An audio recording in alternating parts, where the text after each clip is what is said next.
Tonight, with less than 20 days to the MPP's presidential primaries, the primaries is in limbo as Brian Acheampong's camp threatens to shut down the exercise, accusing some regional and constituency executives in the northern region of threatening polling station officers to declare support for Dr. Mahmoud Bawumia. Yes, they are threatening them that if they don't declare their support for that particular candidate, Alhaji Dr. Mahmoud Bawumia, that they will make sure that they will delete their names from the album. But if you are going to use that Machiavellian tactics, we let them know that even if they won on election day, we can boycott the election. It won't happen. It can never be held in the northern region. We have more details as additional candidates raise similar concerns openly, questioning the credibility of the process. I mean, we've heard a lot. We've seen a lot. Just as an example, even Wuntumi's matter, which clearly is before the disciplinary committee, has been there for months, and there's no clear decision. There's a process that has to be followed. We have to follow the process. Are we confident in the process? We'll also hear from the party, which is now scrambling to resolve the issues ahead of the primaries. This is the first time hearing this particular accusation. I would not blame him because this is something he said happened just yesterday or the day before yesterday, just within the course of the week. We have all the details in this particular story here. On Top Story, brought to you always by Telecel Connecting Energies, Holy Insecticide Spray and Coil. Enjoy a holy sleep, and also by Shield Pension Trust. Into the future with you.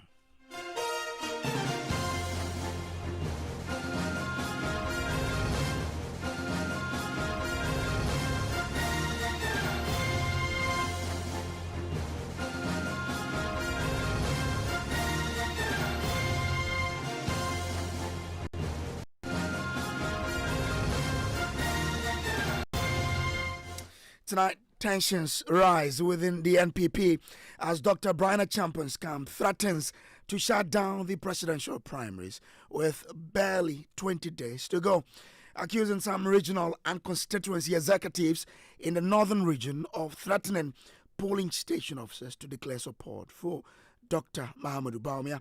Dr. Acheampong's campaign team in the region says it has evidence of what it describes as intimidation and coercion of delegates to endorse former Vice President Dr. Mahmoud Bawumia. Speaking at a news conference in Tamale, the team's head of operations, Alhaji Babal Hassan, claimed they possess audio recordings of delegates being pressured by party executives. A development, he says, undermines the credibility of the process. Alhaji Al Hassan warned unless what he calls an uneven playing field is addressed immediately, the Brian Acheampong campaign will take steps to halt the primaries in that part of the country. Listen to him. An unfortunate incident happening was Alhaji Dr. Mahmoud Bawumia is in the northern region.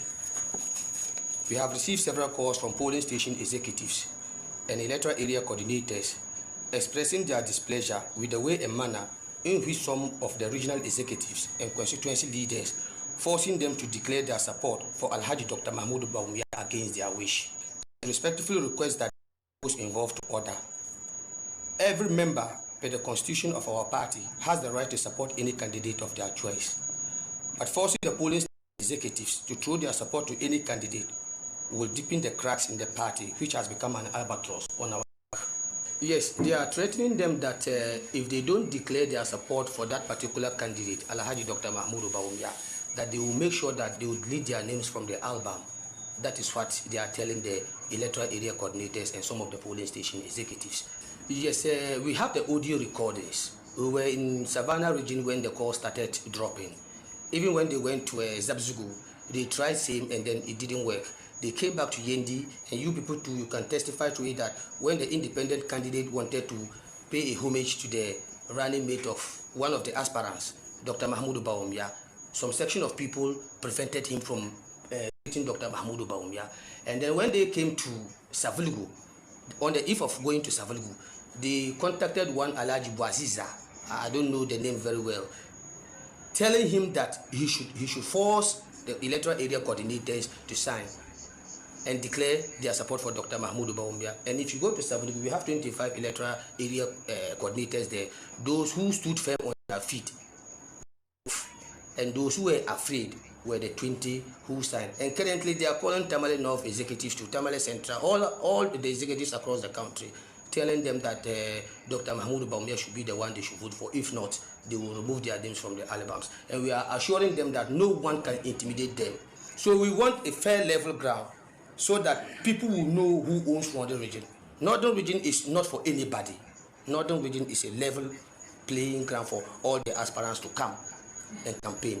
But if you are going to use that Machiavellian tactics, we let them know that even if they want on election day, we can boycott the election. It won't happen. It can never be held in Northern Region. We have that capacity.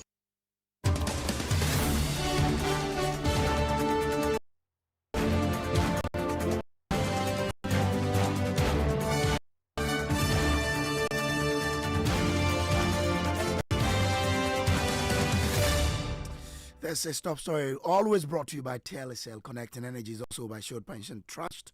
Into the future with you and holy insecticide spray and coil. Enjoy a holy sleep. This is a matter which is developing and has the tendency of really pushing this 31st January primaries or putting it in limbo, because if the team succeeds to say injunct the process in the northern region, what will that mean for the entire process? And what is the party doing?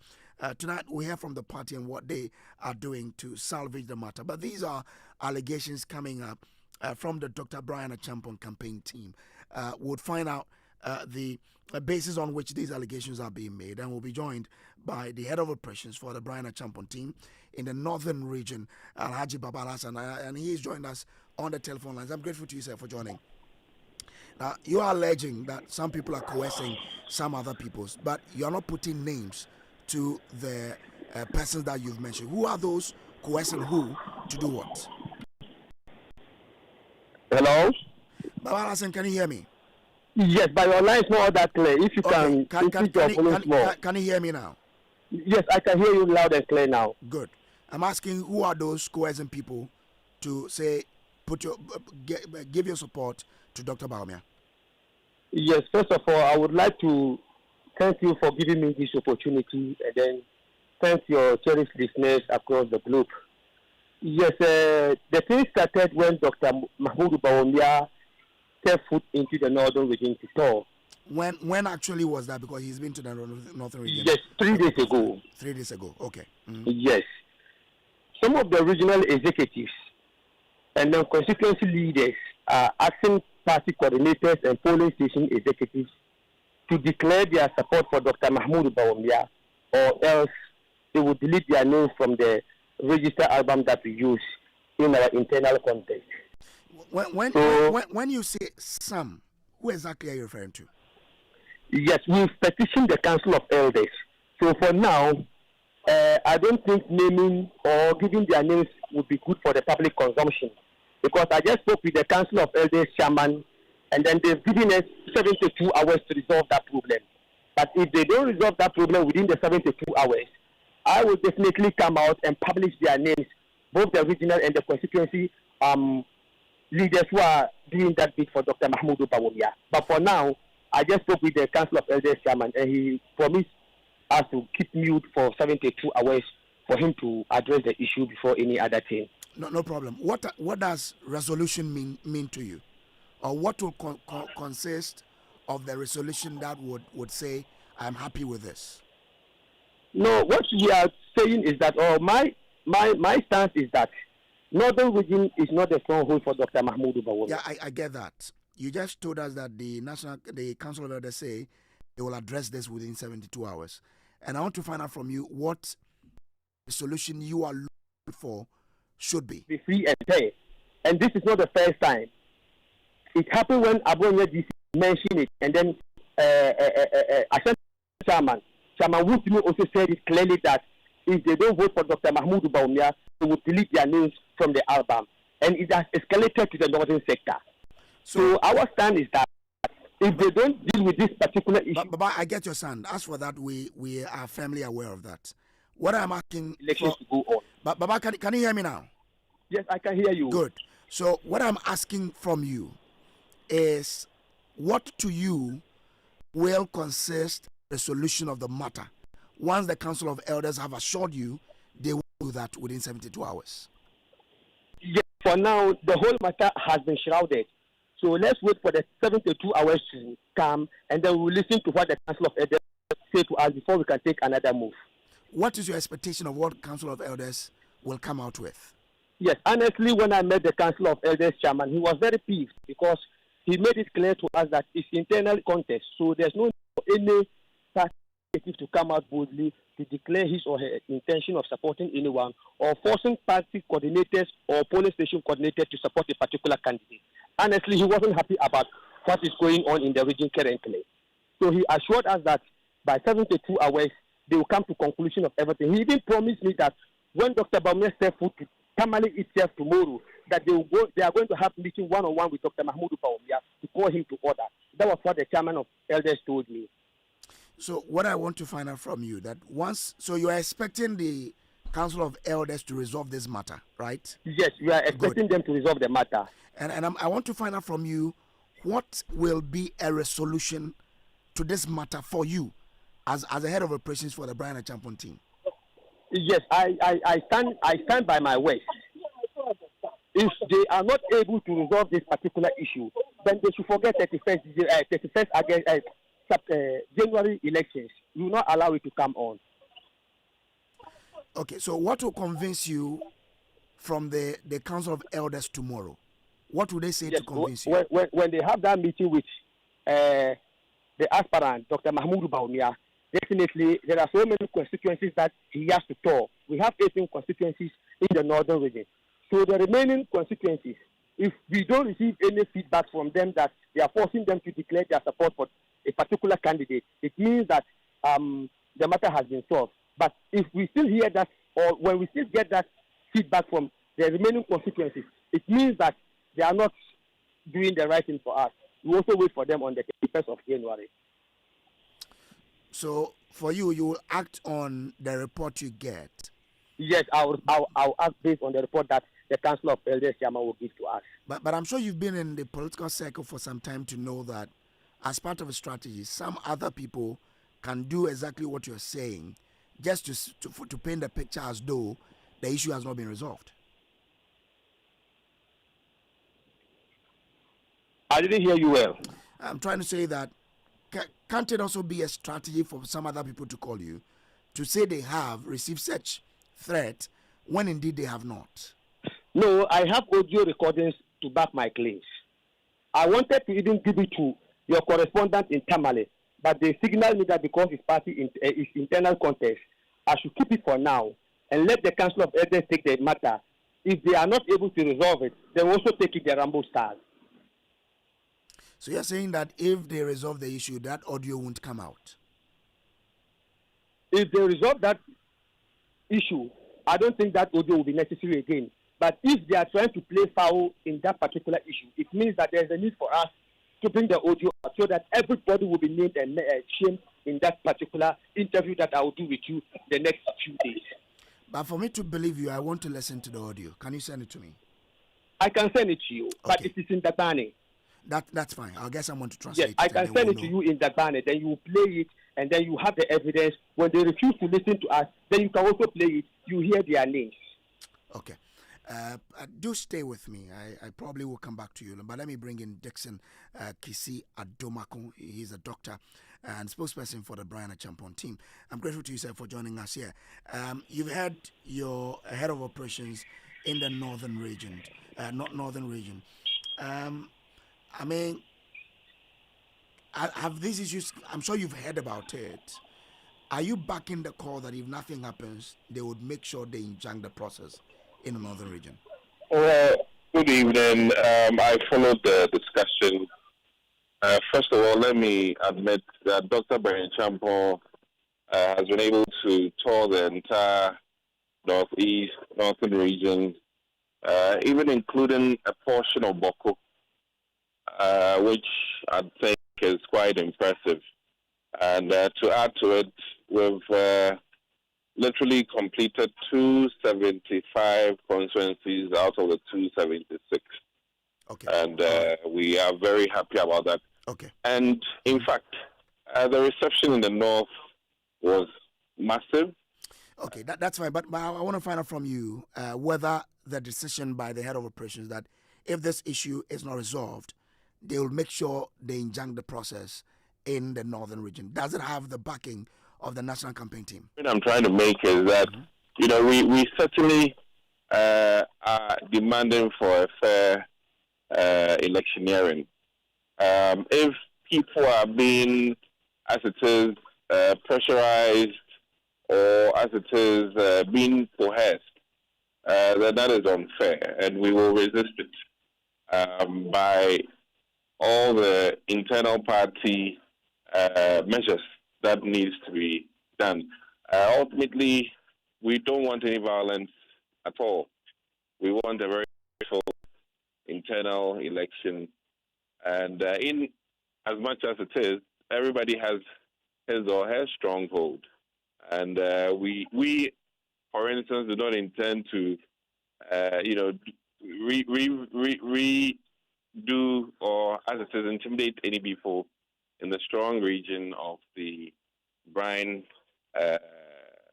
Acheampong campaign, which is the eastern region, alongside, most of Greater Accra. So we would hope that the northern regional leadership will be very particularly careful not to incite people, intimidate people, and allow people to freely vote as they should.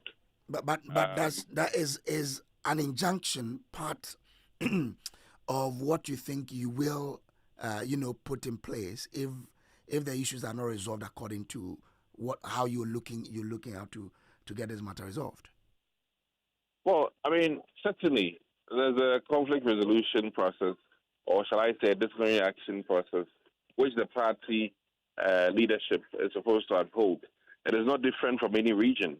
And if there are incidents and enough evidence to show and prove that the intimidation is ongoing, then as representative of one of the aspirants, we'll table it and expect redress at some point. And if there's no redress, then it will be taken up to another notch. But in all of this, we are very mindful and hopeful that our message of togetherness will resonate in every region. Your head of operations there is threatening that they would ensure the primaries does not come off in that region. I'm asking to get a confirmation whether or not the national campaign team has given its blessing that in the extreme you'll inject the process in the north region. We hope not to get there. We hope not to get there. We are very peaceful, but we must admit sentiments are different on the ground. And we will be very careful in terms of the temperament of our followers and ensure that they adhere to the style, the discipline that our candidate has.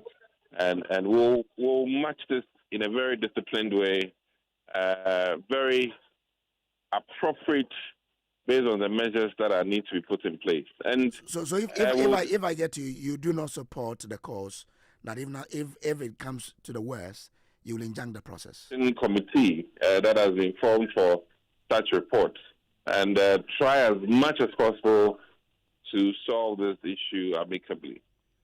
So I want to get clarity that you do not support calls for the injunction in the extreme case. Is it okay? I do not support what? The calls for injunction in the extreme case.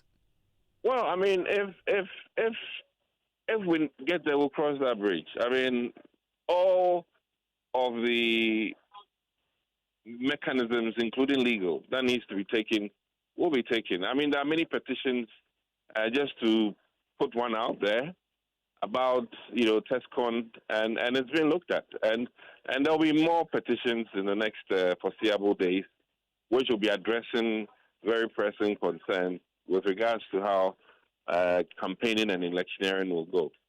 What was the issue with the TESCON one that you just mentioned?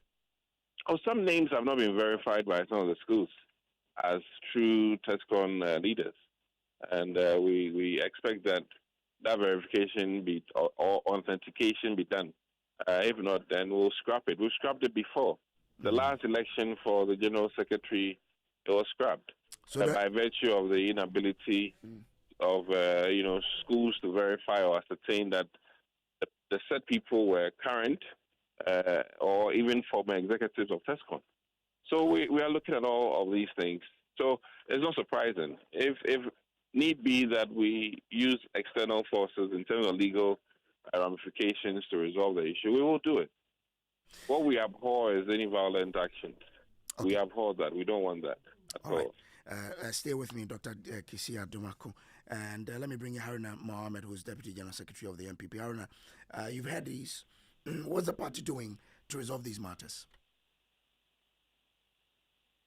Hello, Haruna, can you hear me? Seriously, I'm straining to hear. Okay. Is it better now? No. Okay. But you can hear me? I'm straining to hear. Yes, it's very faint. I just want to find out from you how the party is resolving these issues. This thing is very faint. I can't hear. Okay. What is the party doing on these allegations of people being coerced to throw their support for Dr. Bawumia? I wish I could respond, but I can't hear. Okay. Is it a bit better now? Okay. Quite difficult. We're not getting... Haruna cannot hear us, but this is a call coming from the Brian Acheampong campaign team who say some people are being coerced in northern region to give their support to Dr. Mahmoud Bawumia, and they are threatened that if nothing is done, they will ensure the process does not see the light of day. But the national campaign team of Brian Acheampong say they hope it doesn't get there. But if it does, they would use all means, including legal, to ensure the matters are addressed.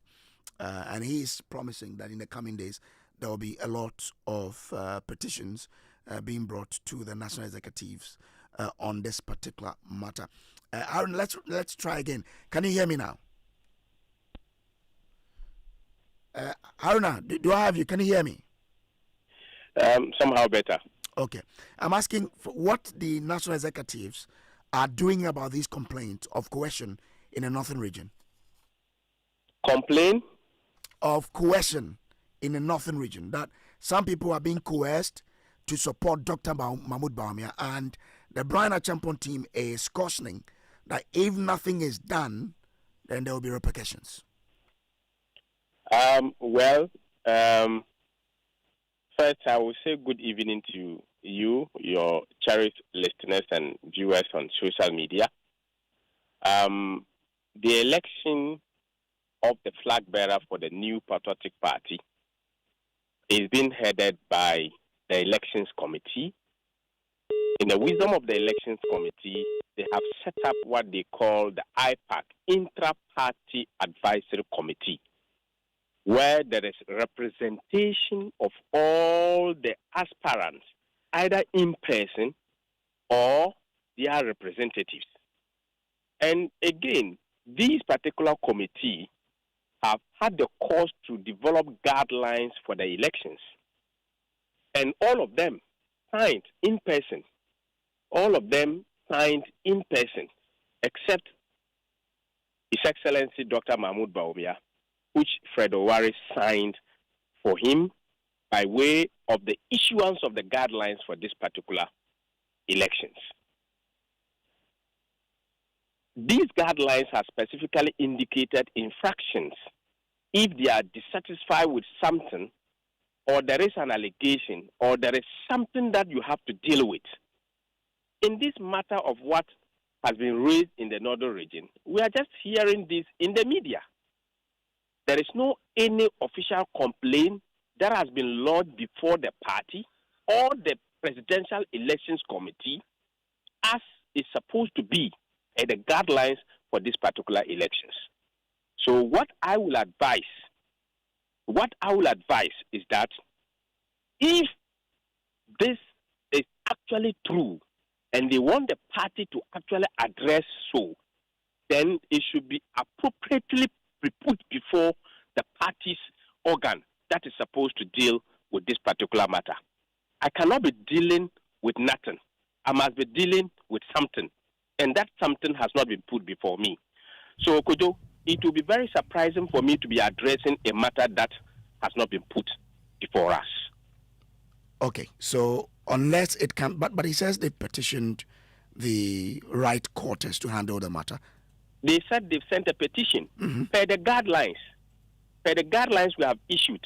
If you have any issue with the election process, you petitioned the Presidential Elections Committee. You don't petition the regional executives.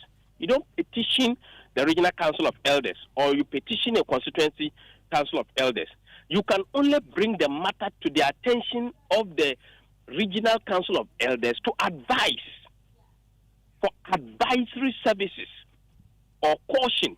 If you think that the Regional Council of Elders will be able to seize the power to deal with that matter, then you do so by way of advisory. But if indeed you want this matter to be addressed, then you have to petition the National Party through the Presidential Elections Committee. If it demands a referral to a structure of the party, then that will be done. Because the party is ready to deal with any matter that will be raised in the guidelines that was signed by all the presidential candidates. So I've heard that they have petitioned or they have informed the Regional Council of Elders. Perhaps if they have indeed done so, then they have done so for advisory, but not to be dealt with. Because per the election guidelines, any matter that any presidential aspirant raises with respect to fairness, with respect to clarity, with respect to rules, must be referred to the Presidential Elections Committee. Okay. All right. Do I still have Dixon Adomago on the line? Okay. But does the guideline include parties injuncting the process? Hello, Haruna. Yes. Does the guideline include parties injuncting the process if they are happy? Does the guideline include? Injuncting the process if a party is not happy. The party has internal procedures. Okay. You cannot just get up and injunct the process. Even if you go to court, the court will want to know whether you've exhausted the internal grievance procedures. So we have outlined the internal grievance procedure, and that includes petitioning the Presidential Elections Committee. Okay. And the action that is raising the matter now has a representation in that particular IPAC that is established by the Presidential Elections Committee. And any matter that comes before them comes before this particular IPAC, which is the Intra-Party Advisory Committee. I'm grateful to you. Haruna Mohammed is Deputy General Secretary of the NPP, and that's how we wrap up Top Story today, brought to you by Telecel, Holy Insecticide Spray and Coil, and by Shield Pension Trust. Up next is Newsnight.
Hello, good evening and welcome to Newsnight.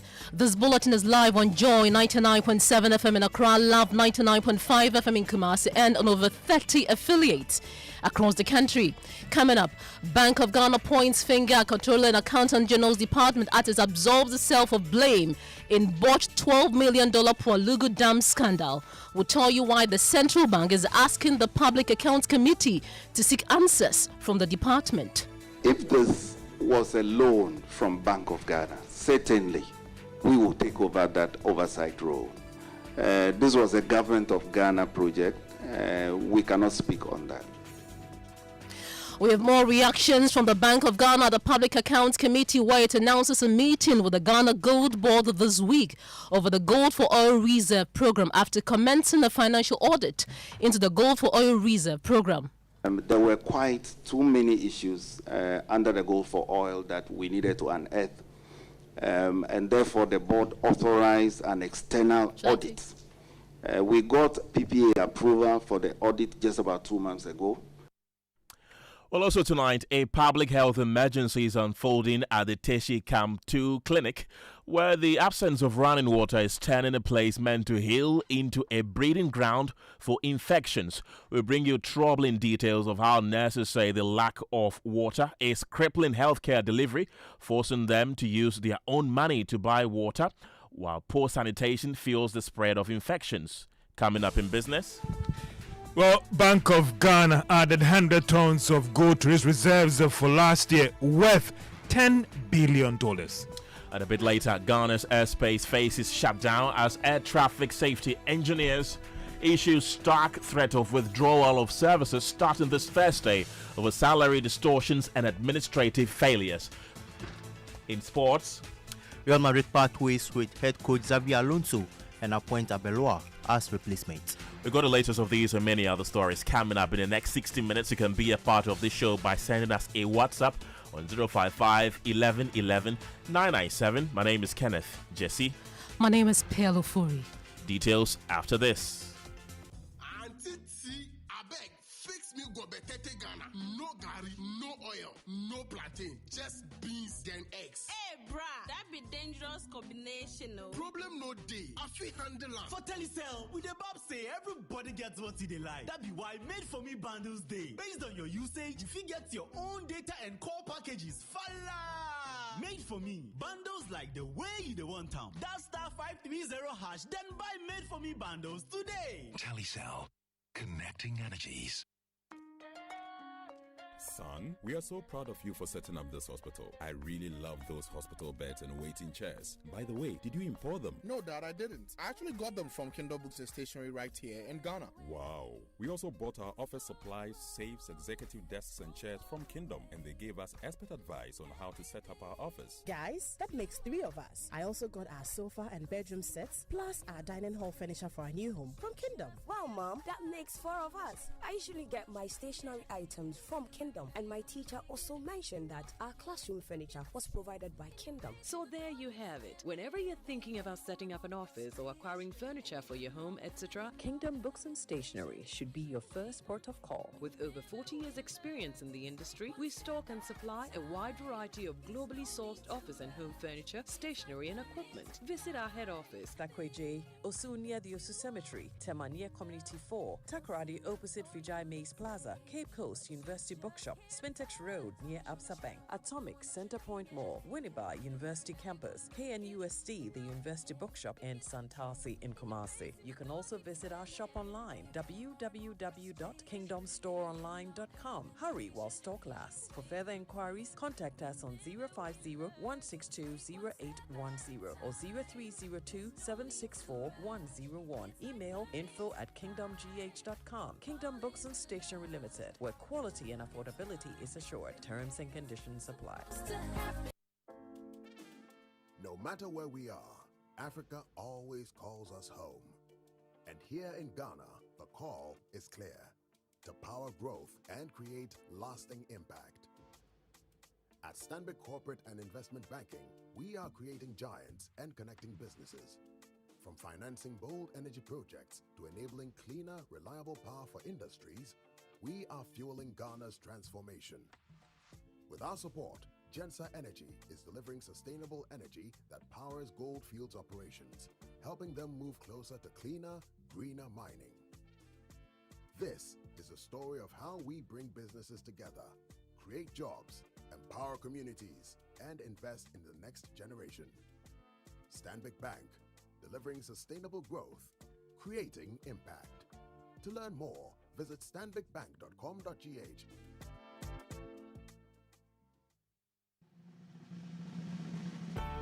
For many years, we've been solving Ghana's water storage problems with quality tanks. Syntex tank. You know, it is strong, it's tough, and reliable. And now, we're in to solve the #1 problem when it comes to water carriage: our pipes. With the state-of-the-art machinery, Syntex is providing very strong, tough, reliable, high quality, and durable pipes at a reasonable price. This is Syntex Pipes. With Syntex Pipes, water flows wow. I mean, ta-ta-ta-ta-ta-ta-ta-ta-ta. If they carry water, no wahala. With Syntex Pipe, our water problems are solved. Syntex, are you strong? Are you tough? And you're welcome back to Newsnight. In our first story, the governor of the Bank of Ghana is absolving the central bank of any blame in the botched $12 million Pualugu Dam project. The $404.7 million project, scheduled to begin in 2020, was supposed to construct a multi-purpose dam which could also be used to store excess water from the Bagri Dam spillage to curb perennial flooding in the north. Well, the project has since stalled after the initial $12 million for what was described as a mobilization advance to the contractor.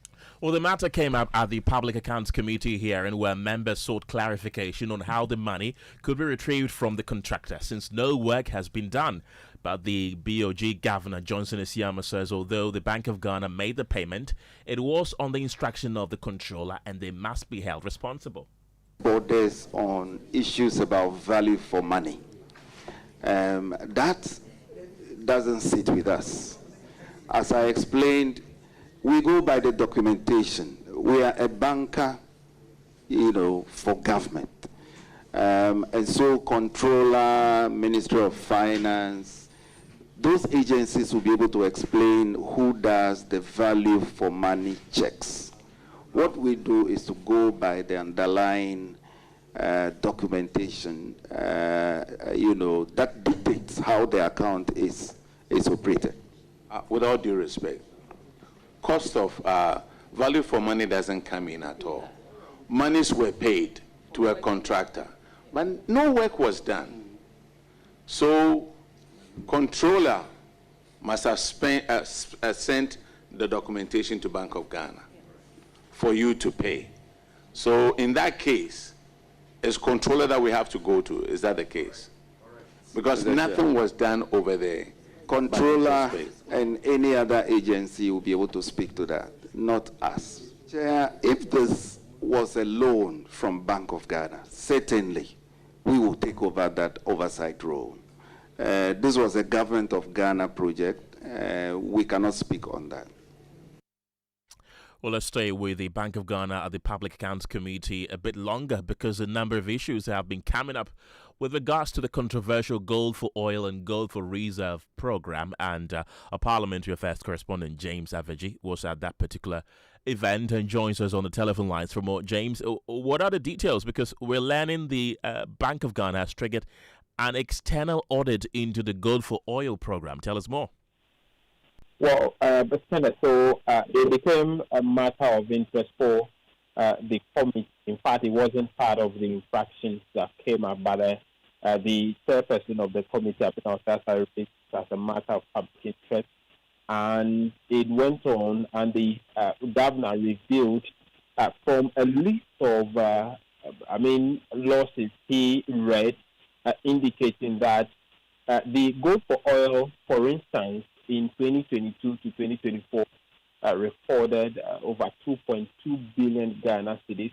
The Gold for Reserve, on the other hand, recorded some 5.6 billion Ghana cedis in total in 2023 and 2024 alone. But what they have decided to do was to terminate the Gold for Oil program in May 2025, as they believe that this is bleeding the country, especially the Bank of Ghana. And as we speak, they have gotten approval from the Public Procurement Authority to engage an external auditing firm to audit the books of the Bank of Ghana in terms of the Gold for Oil program, and a final decision will be taken moving forward. There were quite too many issues under the goal for oil that we needed to unearth. And therefore, the board authorized an external audit. We got PPA approval for the audit just about 2 months ago. And so that exercise is underway. In the case of the Gold 4 reserves, as the name suggests, the objective was to help us build reserves. Now, based on the data that NA has provided so far, the evidence is clear that it is not a question of shutting it down, but it's the question of enhancing its efficiency, looking at inefficiencies that you have to take out. And that is why we went after Gold Board. I also have a table here I can give to you. You see the reductions that we have brought to bear. Madam Chair, it will interest you to know, for example, that until last year, especially the exports of the small-scale gold sector, we were just lucky nothing happened before 2025. Because there was no insurance component after those consignments land at the destination country. And we had to insist that we needed to protect Ghana, even for that 5% that had to be paid. And so currently everything is paid before the consignment is lifted. Otherwise, there has to be an insurance guarantee. So going forward, let's look at these aspects that we can fix in the interest of the country. And it calls for a unified approach. And James, how do they intend to deal with the Gold for Reserve moving forward? So, this week, a meeting is scheduled to happen between the Bank of Ghana and the Gold Board managers to deliberate over these issues.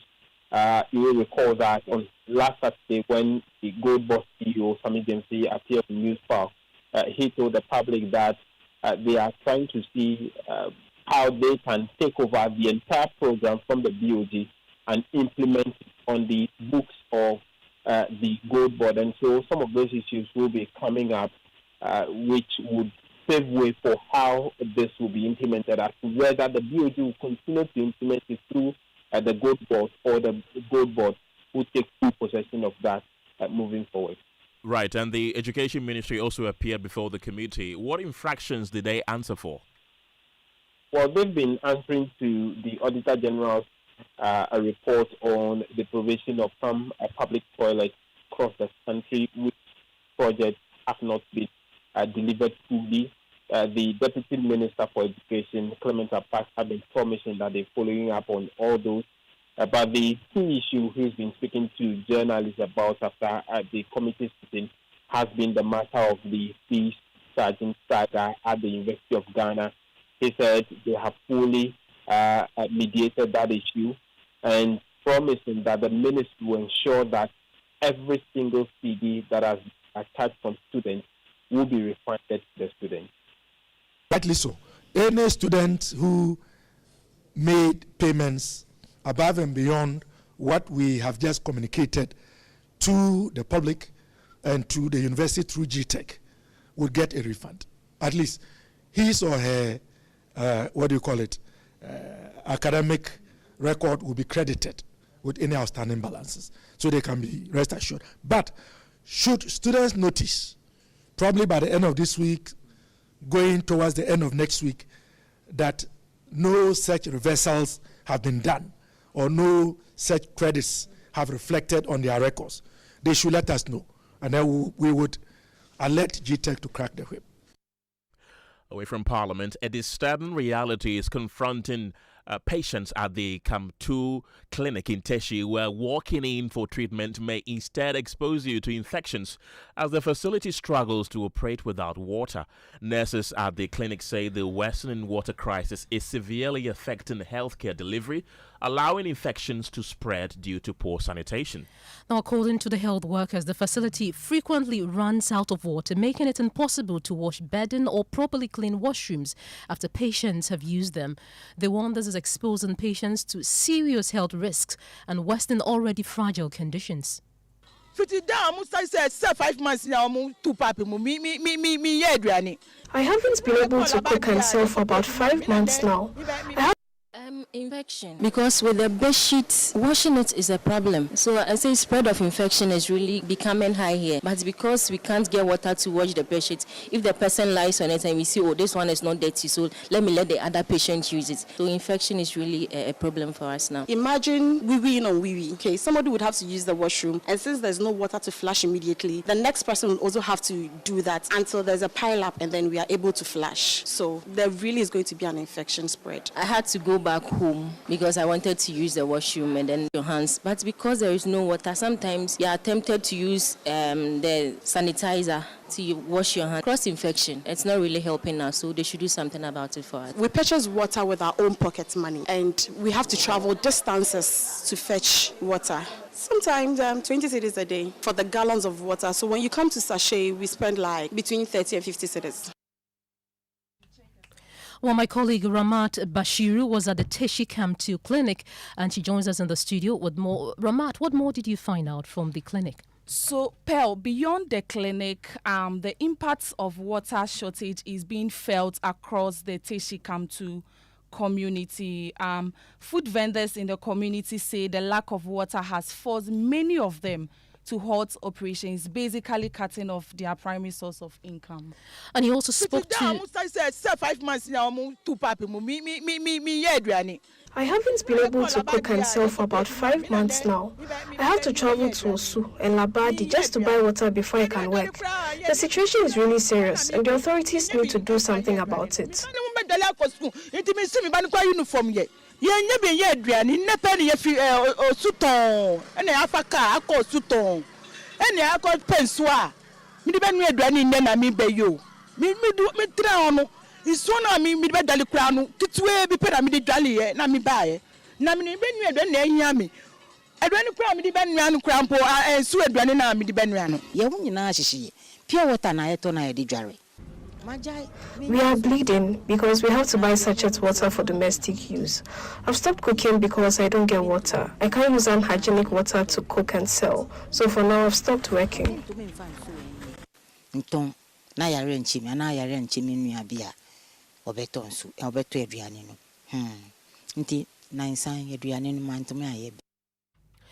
So, Ramat, those were the voices of food vendors. Now, you also spoke to some of the residents in the area, and what did they tell you? So they have described the daily hardships, which includes long walks in search of water, escalating cost of sachet water, and growing fears of disease outbreak as basic hygiene becomes increasingly difficult in the area. Ramat Bashiru, thank you very much. Let's go onto the telephone lines right now and speak to Communications Director for the Ghana Water Limited, Stanley Mati. Grateful for your time this evening. This issue has been persistent for years. When is it going to be resolved? Okay, thank you for the opportunity to have a word with the people of Teshi, Nungwa, and surrounding communities. In October 2025, we informed the public that due to some maintenance and legal issues, we were going to shut down the desalination plant in Teshi, Nungwa. And we have done so since October.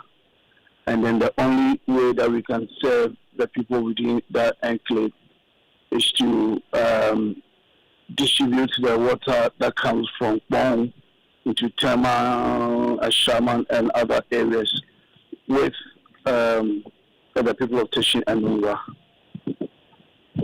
And so we have been managing the situation since that time. We put out a new rationing program such that every area was going to receive water 2 days in a week. And so we have been managing it since October through November and December. But we have just entered the dry season, and especially within the Christmas holidays when there are a lot of people at home and doing a lot of house chores, we realized that demand actually increased, so it became a bit of a challenge. But we did everything possible to ensure that people had some water. We have also encouraged people to to store enough water whilst water is flowing so that you survive on, because you're going to receive water twice in a week. And in some areas, once. We also admit that there are some areas where, by virtue of their location, they not even have enough pressures, so it becomes a bit difficult for them to store some water.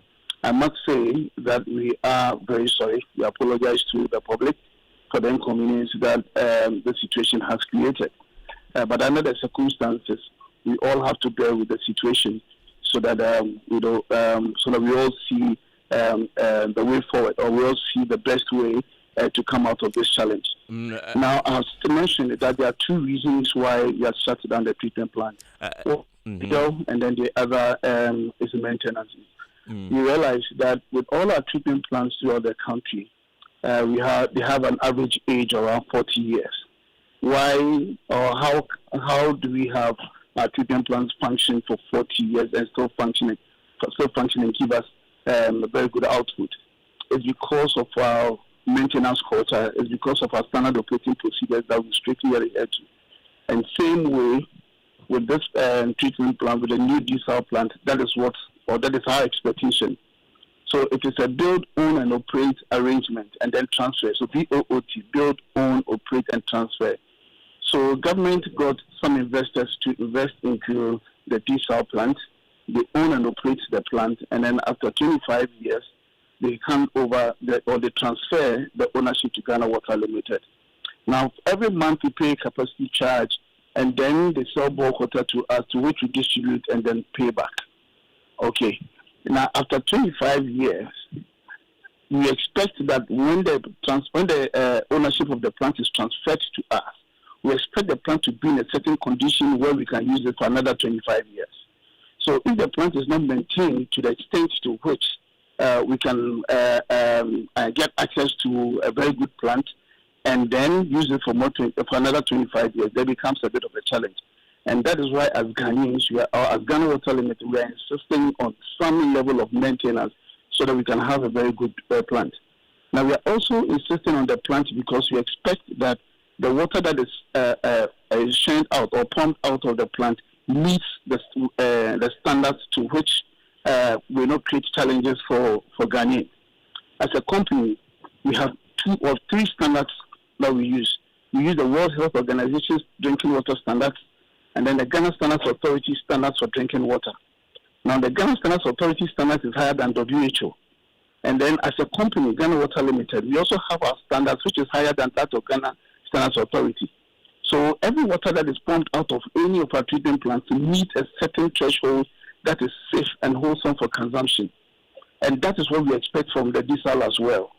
Okay, so that is why we are insisting on a certain level of maintenance so that we can get good quality drinking water. Mr. Mate, point well made. You did indicate that this issue started persistent since last October, if I got you correctly, but that is unfortunately not the case because I live within that area and water rationing has been a big issue for so many years. And in fact, you are lucky to get water once in a week. Now, my question is, yes, you've given us all the issues. When is this rationing going to be over? Because I also live within the community. Okay, yes. Until October, every area was using an average of 4 days in a week. Okay, rationing has been ongoing for a very long time. We don't dispute that. But then a few people were getting 24/7, but the rest of us were getting an average of 4 days in a week. I'm afraid, Mr. Mate, that is not the case. With all due respect, shut down the treatment plant. With all due respect, that's not the case. I'm saying that I also live within the community. Which side? Because I don't know of any motivation for me to lie. I don't know of any area in Teshi that gets water 4 days a week. I come from Teshi. My name is Stanley Matthew. I come from Teshi, and I live in Teshi. If you can give me a specific area where they used to get water 4 times in a week, I'll be very grateful. And I'm saying that I come from Teshi. Teshi is my holy village. Yes, and I'm saying a village that I cherish and respect. I wouldn't lie over my people. So which part was getting when water? The desalination plant came on board, every area was receiving an average of 4 days in a week. There are certain times that we have challenges. When we have challenges and then the volumes are reduced, definitely it will affect the rationing program. But I'm saying that averagely we get water 4 days in a week. I wouldn't lie on my respected people. With all the respect, that is not what I have experienced. There's no need for us to argue on this platform. But my issue right now is, when is this issue going to be resolved? That's the concern right now. Under the circumstances, we are doing everything possible to ensure that by the end of January, we should end this impasse. But I can't give a definite date because I've mentioned 2 issues. When it comes to maintenance, as engineers, we can give ourselves timelines and say that we'll finish in a week or 2. Okay? But when it comes to legal issues, I can't predict that it can end in a week or 2. But now that government has gotten involved and government is doing everything possible, that everything goes well, we are hopeful that latest by the end of January, this impasse should end and we should put the plant back in operation. Let me also state that as we apologize to the people, we want the people to appreciate the fact that everything we are doing is in the interest of the people, because we need good quality drinking water for them. And we need the plant also in a certain condition where we can use it for a very long time. And that is the cardinal issue that we all must appreciate. Thank you very much. I'm glad you could join us this evening. Stanley Mate is the communication manager at Ghana Water Limited. Pearl? Well, let's bring listeners more stories. And Joy News is learning that some contractors are taking money from frustrated drivers on the Tema motorway to allow them make illegal U-turns as work continues on the Accra-Tema motorway expansion project. The project engineer, Ben Saki, confirmed that some workers were found collecting cash from motorists to access routes meant strictly for construction vehicles. Following investigations, he says those implicated have been interdicted, sanctioned or dismissed. Mr. Saki insists the contractor has moved to clamp down on the practice, warning that unauthorized use of construction bypasses compromises both safety and the integrity of the project. Some of these things are difficult for us. As we keep on sacking them for those who are collecting money on those diversions, we try also to close those crossings where when we are closed or we are no more going to use those sections. We try to put the new Gyasi barriers there. On the motorway, we have created some crossings. These crossings along some of the sections of the motorway is not meant for the public. These crossings are meant for our trucks, and we have put some flags made there to ensure that our trucks and our equipment crosses these sections safely. They are not supposed to collect money. I've heard about this about 2 or 3 times. Those people, anytime I got the information, we sack the people from there, and then we put a new people there. But we have counseled them. We have given them orientation, training on how to handle those sections very well. I don't know how the exchange of the money from the flagmen and the road user come in. Try to use the metal rod, lock it with padlocks. What happened? We started this, and within a short period, the people came to vandalize. They stole all the metal rods for these crossings. That's not all. Ben Saki has also been providing timelines for the completion of the expansion project. All things being equal, as you said, we will make sure that by the end of this year, we'll be able to, or let's say the first quarter of 2027, the urban highway sections all will be open to traffic. The last time we worked on the existing motorway photo patching was September 2025. So the next 3 months, entered the December, is where we said, no, if we are supposed to carry this activity, already we can see seasonal traffic is already mounting on the motorway, and it will be difficult for us. So we have to go to the bridge. When we come back, we can do it. So we have all the locations where those energy photos are started again. And then from this month, we are going to work on it. We have been maintaining the public can attest to that almost all the sections you can see where we have done some patches of asphalt and the rest. It's being done with the contractors. Okay. Let's stay a while on road construction, but this time to the Ashanti region, where the Interior Motor Traffic and Transport Department of the Ghana Police Service has raised alarm at the rate of motorbike and tricycle accidents in their jurisdiction. MTTD Commander Assistant Superintendent of Police Jacoba Brew attributes the surging figures to disregard for safety measures and road traffic regulations in the operation of such vehicles. Though statistics for the area are not readily available, the MTTD says fatalities have often been recorded. Nana Yaojima has more in the following report. At least 40% of the country's road accidents involve motorcycles or tricycles, which have become a regular feature on the roads. Aside from private use, the Okada and Pragya are heavily patronized in commercial activities, phasing out regular taxis and minivans in some areas. Following concerns of safety, Parliament passed the Road Traffic Amendment Bill expected to regulate activities of the operators. Ahead of the rollout, the police believe there is need for the operators to respect road regulations on speeding and responsible road usage. In Carrier MTTD Commander ASP Jacoba Biru believes reversing the road carnage is largely dependent on the riders of tricycles.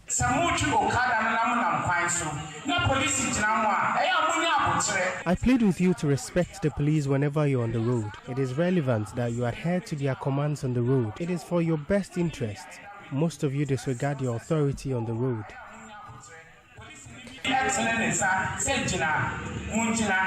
The MTTD has partnered the traditional authority at Mansutechun in the Ashanti region to roll out the first of a series of sensitization events for the commercial motorbike and tricycle operators. Chief of Mansutechun, Nana Akwesi Okon II, expressed worry at the motorcycle-related carnage. If they tell you to insure your tricycle and get the requisite license, it is in your best interest. You can decide not to do the right thing, but when you are involved in an accident, you will understand why you have to obey their authority. For Joy News, Nana Ojima, Kumasi. It's now time for business, and George Riafe is here with the latest. George, what have you got for us? Well, Kenneth, the Bank of Ghana buys about 100 tons of gold last year to aid its foreign exchange buildup, worth $10 billion. And Ghana Revenue Authority assures of meeting more than 200 billion Ghana cedis tax collections target, despite recent reliefs and rate reductions. The business news on Newsnight is brought to you by MTN Business. Welcome to the new world of business. Kingdom Books and Stationery, your number one-stop shop for all your office essentials. Synthesis tanks and Pepsodent, Herbal and Charcoal. The other day, I visited Kweku at his spunky new office to congratulate him on opening his business. And man, was I impressed. The business is just moving quick. The sales, customers, everything is just working seamlessly. The secret?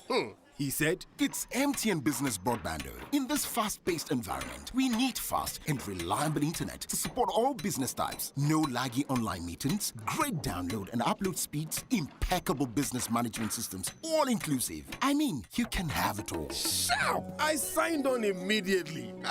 To enable your business stay ahead and stay connected, make sure you're signed on to the best internet made just for businesses. MTN Business Broadband. Sign up today on broadband.mtn.com.gh and manage your account on my MTN app. Call 0244 308 111 for more information. MTN. Sika boom. Fidelity Bank say save and win. Muntio. Sika boom. Just deposit and begin. Every 500 CDs you keep for a month, you get 1 point. All at once. More deposits, gets more points in. More points, more cash you feel win. How many points? 1 point every 500 CDs. What if you win? 5,000 CDs monthly. And the grand prize? Hey! 100,000 Ghana CDs. Don't wait. Visit any Fidelity branch or agent nationwide to deposit in multiples of 500 CDs. The more you deposit, the better your chances to win 5,000 CDs monthly and 100,000 CDs in the grand draw. Terms and conditions apply. Win with us. Fidelity Bank, believe with us. Sika-boom. This is an NLA approved promo, now running on the Caritas Lottery platform. At Star Oil, we believe fuel is not just a commodity. It is a lifeline. Every cedi saved at the pump is a cedi that helps a mother send her child to school. A farmer transports food to the market, or a young entrepreneur deliver their first order. Our mission is to make fuel more accessible by offering consistently competitive prices, helping ease the financial burden on Ghanaian households. In a country where transportation costs can consume nearly a third of household income, this is not just business. It's a social responsibility. Star Oil, still quality and affordable fuels for all.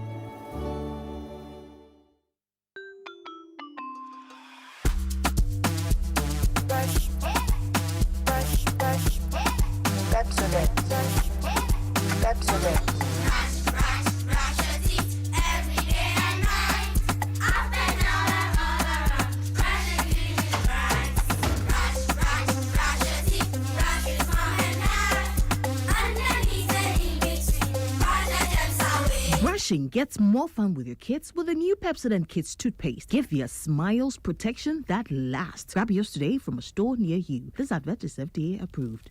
First Sky Group, a wholly owned Ghanaian company made up of First Sky Construction, First Sky Bitumen Processing, First Sky Commodities, Volta Serene Hotel, Western Serene Atlantic Hotel, Serene Insurance, First Sky Energies, and Federal Rural Bank warmly welcomes you to its 23rd Thanksgiving service on the theme Proclaiming the Mighty Deeds of the Lord, Psalm 71:15-16. The Thanksgiving service in two parts will be hosted by the founder and executive chairman, Mr. Eric Sadi Kotoche. The first part begins on Friday, January 23rd, 2026, and all night from 10 p.m. to 5 a.m. at the Trinity Temple Assemblies of God Church, TTAG, Community 10, Tema. Ministering in word, Reverend Mark Sisse, Assistant General Superintendent, Assemblies of God, Sierra Leone, Reverend Aaron Fant, Senior Pastor, Wind and Fire Sanctuary, Assemblies of God, Temale, Ghana, Reverend Sujit Alex, famed North Area Leader, Assemblies of God, UK. The second part continues on January 25th, 2026. There will be a Thanksgiving service at the main auditorium of the Accra International Conference Center. The time is 10 a.m. Guest speaker, Reverend Dominic Yo, Global Chairman, World Assemblies of God, and General Superintendent, Assemblies of God, Singapore. Chairman for the occasion, Apostle General Sam Kwanche Ankara, General Overseer, Royal House Chapel International. Special guest of honor, His Excellency John Dramani Mahama, President of the Republic of Ghana. Also in attendance will be His Eminence Archbishop Nicholas Duncan Williams, General Overseer, Action Chapel International, Reverend Stephen Yemson Wingam, General Superintendent, Assemblies of God, Ghana, and the Vice Chairman, Africa Assemblies of God, Reverend Professor Paul Frimpong Manson, Immediate Past General Superintendent, Assemblies of God, Ghana, Most Reverend Professor Johnson Kwapena Asamoah Jedu, the Presiding Bishop, the Methodist Church, Ghana, Reverend Steve Mensa, General Overseer, Charismatic Evangelistic Ministry, Most Reverend Dr. Paul Buafo, Past Presiding Bishop, Methodist Church, Ghana, Apostle Professor Kojo Opoku Onina, Past Chairman, Church of Pentecost, Reverend Dr. Lawrence Tete, an international evangelist, Reverend Dr. Silvanus Amegashiti Elom, Group Corporate Chaplain, First Sky Group, and other senior clergy. Ministering in music will be Minister Kofi Owusu Propra. For more details, please contact 020-854-3441 or 0248-940-021. You're welcome back to Business on Newsnight. The Bank of Ghana bought about 100 tons of gold last year to aid its foreign exchange build-up for last year. Now, there's improved its foreign exchange reserves in monetary value by $10 billion. The Bank of Ghana Governor Dr. Johnson Isiama disclosed this when he appeared before Parliament's Public Account Committee. Meanwhile, since the Bank of Ghana started the domestic gold purchase program in 2021 to aid its foreign exchange build-up, it has added more than $17 billion in terms of the gold bought in monetary terms. Let's still stay on the governor of the Bank of Ghana's appearance at Parliament's Public Accounts Committee, because Dr. Johnson Isiama has revealed that the bank will publish its 2025 financials in March this year. This should settle the current debate about its exposure to gold board and losses posted due to other programs that the Bank of Ghana is undertaking. Now, for 2025, and as we have indicated, this data is under audit, and we will want to wait until the audit is over. So, as I've mentioned, it's not a question about losses then and now. It is that these schemes were introduced to address a specific national problem. What to do going forward is how to reform it, how to make it more efficient. A number of things have been done by us. If we have time, I could run you through them by way of reforming it. I have all the details here. I can provide to your committee to read for yourselves. But going forward, our appeal is to move in a unified manner. We want everyone to get on board, to reform this better, and to sharpen its efficiency so that it supports, economic stabilization, it supports our reserves build-up going forward. At the Bank of Ghana, we have started. This week, our board is having a joint meeting with the board of the Gold Board for a start. Beyond that, we are going to be meeting with other stakeholders, and we will be happy for experts in Parliament to join us. We believe that it can be made a win-win. And that is the Governor of the Bank of Ghana, Dr. Johnson Isiama, addressing Parliament's Public Accounts Committee in a separate development. The Santohenio Tumfo 32 has appealed to Ghanaians and the political class to spectrum to support the Bank of Ghana, describing the institution's role as unique and critical to national development. He made these remarks after paying a courtesy call at the Bank of Ghana to appreciate the operations and other developments. I will appeal to the nation, to both sides of the political divide, to give the governor, my son, and his team a chance. Give them the respect and the space to perform their professional duties. Support them along the right path and offer counsel as necessary for the good of the bank. Sure. This is our bank. We have entrusted to them. It is our lives we have placed in their hands. If they fail, we risk collapse. If they succeed, we walk in wealth and glory. That is the Santohenio Tumfo Osei the second. The Ghana Revenue Authority has assured that it will be able to meet its end-year tax collections target despite the recent release and tax cuts. Now, some analysts, including the International Monetary Fund, has warned that Ghana could struggle to meet its end-year target of more than 200 billion Ghanas due to these tax cuts and VAT reforms. But speaking to Joy News after appearing before Parliament's Public Account Committee, the Commissioner General of the Ghana Revenue Authority, Anthony Sarpong, says the target would be achieved. And we at GRA, this is our core mandate. So we are poised to make sure that right from the beginning of this year, we are working effectively to ensure that we deliver on this revenue mobilization, because we believe that the revenue mobilization is the lifeblood of our national development, and without which the vision of the president will not be achieved. So you would achieve. We are poised to achieve this revenue and to ensure that not achieving it, but also ensure that we are even able to exceed it in a manner that allows the ministry and the government to deliver on the mandates that they have presented to Parliament for development of the nation.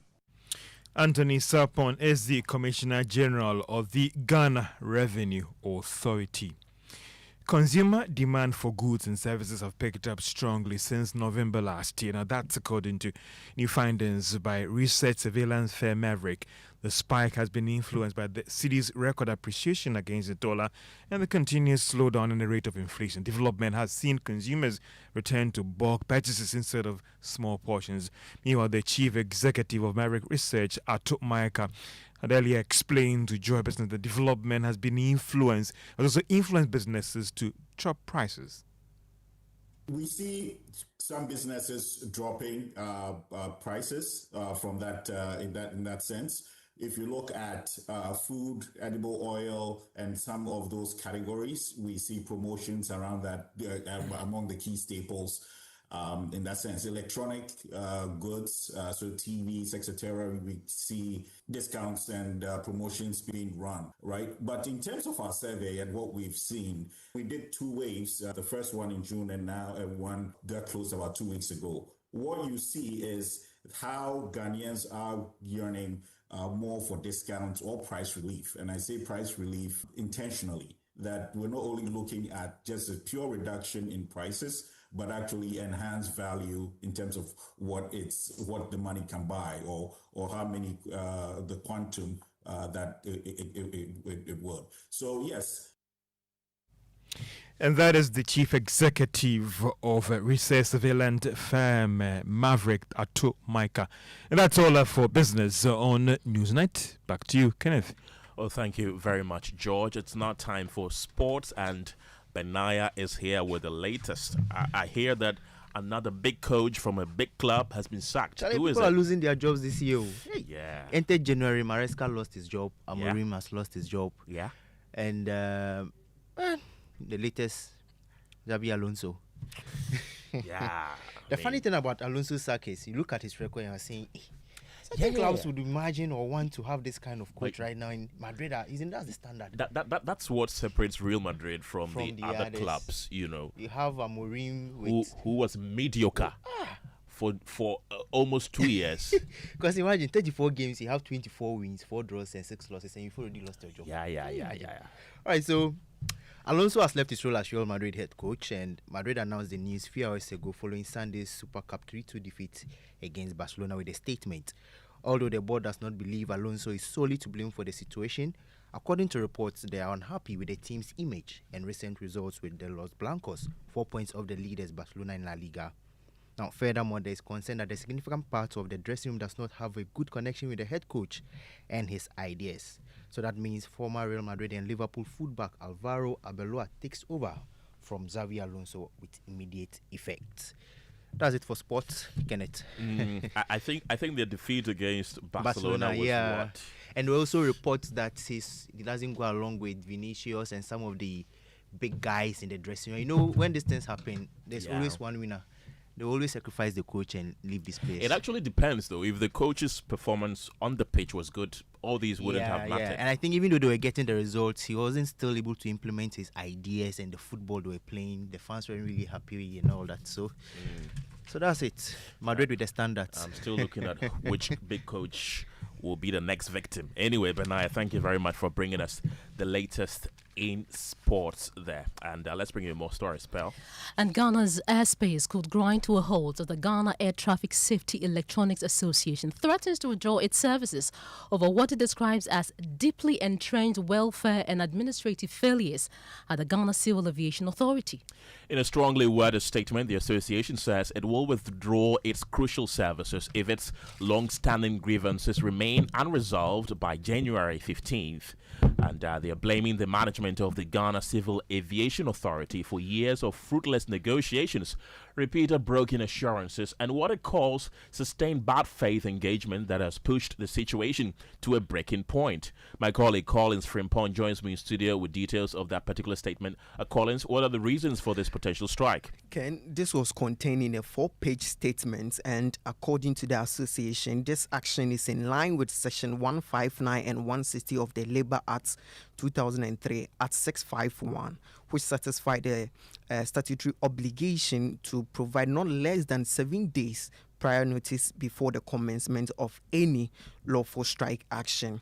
It also said that it decided to escalate the dispute after years of unresolved concerns and failed negotiations with the Civil Aviation Authority on their welfare, despite repeatedly engaging in dialogue, mediation, and arbitration in good faith.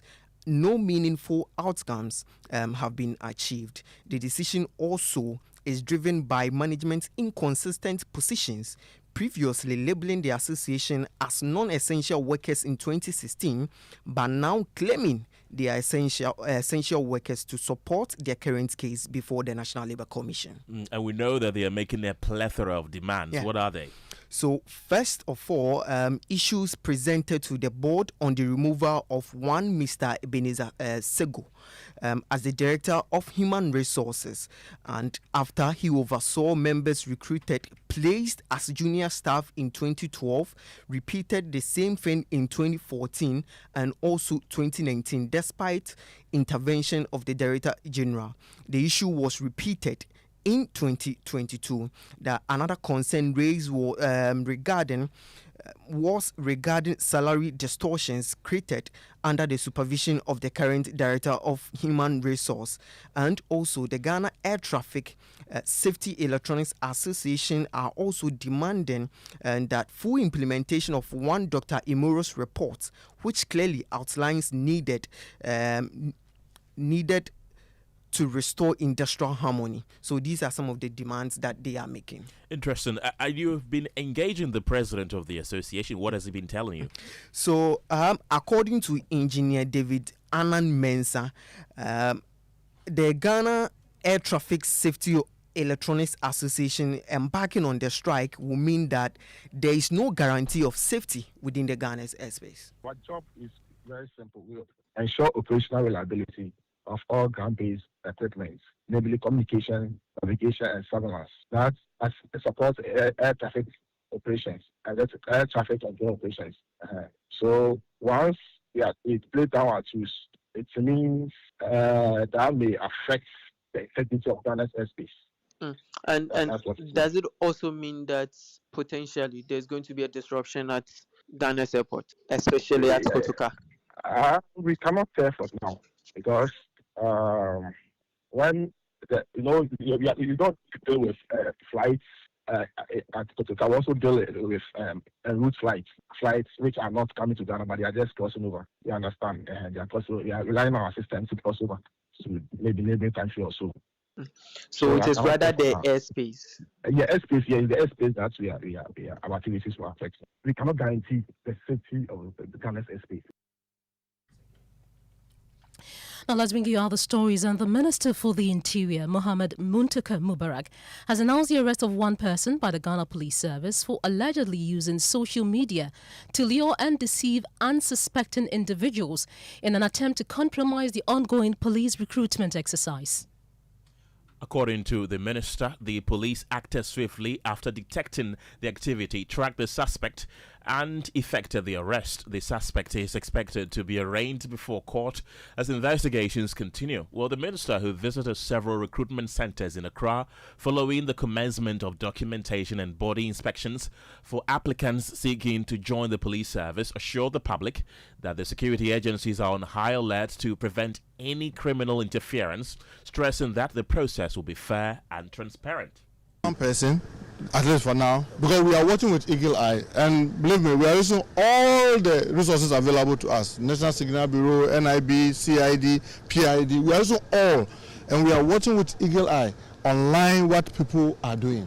So you try it, we immediately go in and zero on you and grab you. Will he be put before court?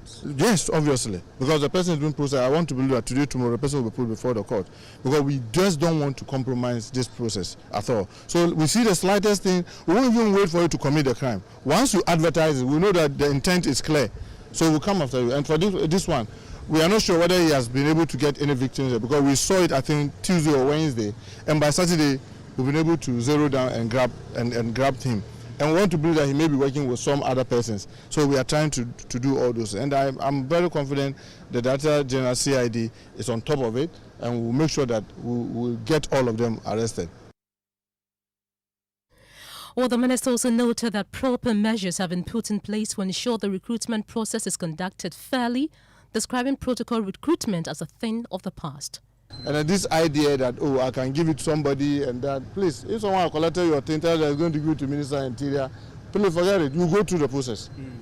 Obviously, there are people that we need to consider. And I always say, people have to use our protocol. I say, well, I don't know why you call it. The police will tell you, they have men and women who are helping them with their spouse, but they are not officers. This is an opportunity for us to be able to help them to come in. People are helping them with their band, and now we are recruiting. It's an opportunity to give them the first option. The police require doctors, nurses, and other professionals. If, for example, after all this process, and we needed, for example, a gynecologist, and we don't have, we'll go and pick somebody who is interested, even if the person hasn't applied, to take the person through, because we need that. Because, for those ones, yes. But this usual thing where people sit in the comfort of their home, they won't buy form, they won't do anything, and then they zero protocol, and then we send them, it's a thing of the past. That one, and the leadership of His Excellency John Dramani Mahama, I have his firm support that we won't do that. And you can be rest assured. So those who are online trying to deceive people, please don't let anybody deceive you.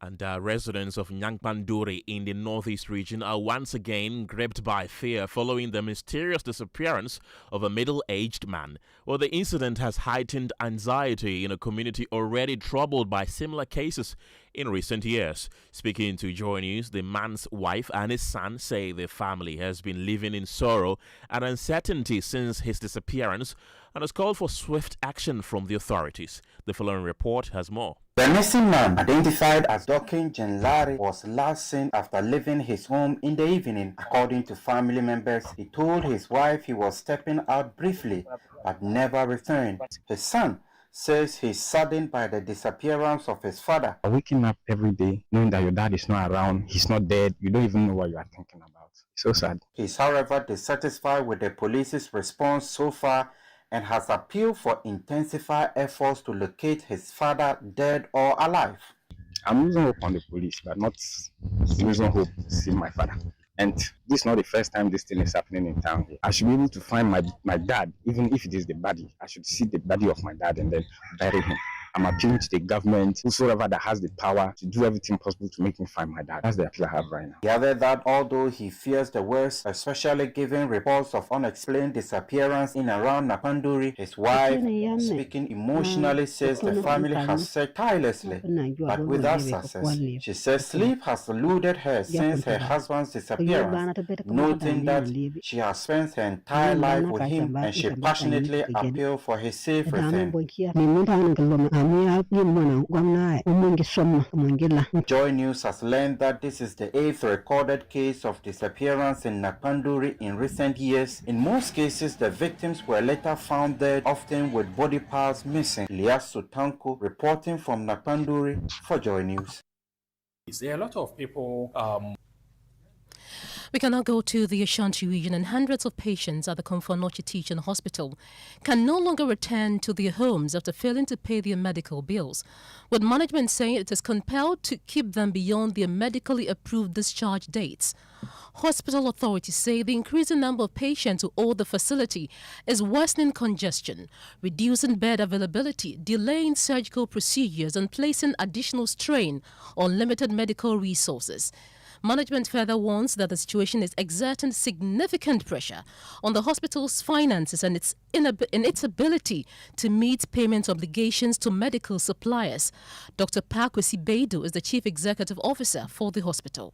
There are a lot of people you wish they could go as I indicated, because once they are here, they occupy your bed, you need to feed them. Sometimes they are here for several days or weeks. But you cannot just say, get up and go. And again, you cannot say, because you are not paying your bill, give me the bed, sleep on the floor. That is not human. But that contributes to some of the congestions we have in the hospital. When you come, you see, we render a lot of services from emergency. Some may go to the theater, some may from there go to the ward. But if you need to be sent to the ward, meanwhile the bed on which you are going to occupy is already being occupied by somebody. And that's it for Newsnight tonight. But before we go though, Pearl, so there's been new words added to the Oxford English Dictionary. Can you guess some of them? Oh, let me guess. What comes to mind now? Ghana must go. Yeah, Ghana must go has been added to the Oxford English Dictionary. Which other ones do we have? We have Nyash. Oh, no. Yeah, Nyash is now added to the English Oxford Dictionary. And it's spelled what? N-Y-A-S-H. And then Jakpa. Hey, then we're all Jakpa. Yeah, both are Nigerian slangs. So we've had a series of Nigerian words incorporated into the Oxford English Dictionary. And that's how we wrap up Newsnight tonight. Thank you very much for listening. My name is Kenneth. Gyasi. My name is Ofori. Have a good evening.